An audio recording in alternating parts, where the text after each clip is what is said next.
بسم اللہ الرحمن الرحیم۔ تمام دیکھنے والوں کی خدمت میں السلام علیکم ورحمۃ اللہ وبرکاتہ۔ حضرت فاطمۃ الزہرا سلام اللہ علیہا کی جہیز کے لیے رسول اللہ صلی اللہ علیہ وآلہ وسلم نے حضرت مقداد ابن اسود کو رقم دے کر اشیاء خریدنے کے لیے بھیجا، اور حضرت سلمان فارسی رضی اللہ عنہ اور حضرت بلال رضی اللہ عنہ کو مدد کے لیے ساتھ بھیجا۔ انہوں نے چیزیں لا کر حضور بن عبداللہ کے سامنے رکھیں۔ اس وقت حضرت اسماء بنت امیس بھی موجود تھیں۔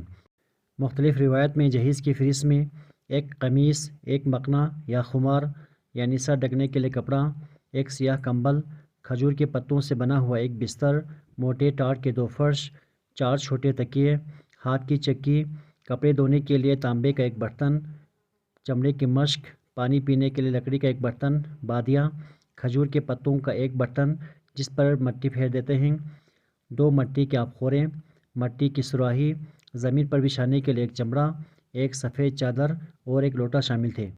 یہ مختصر جہیز دیکھ کر رسول اللہ صلی اللہ علیہ وآلہ وسلم کی آنکھوں میں آنسو آ گئے، اور انہوں نے دعا کی کہ اے اللہ ان پر برکت نازل فرما جن کے اچھے سے اچھے برتن مٹی کے ہیں۔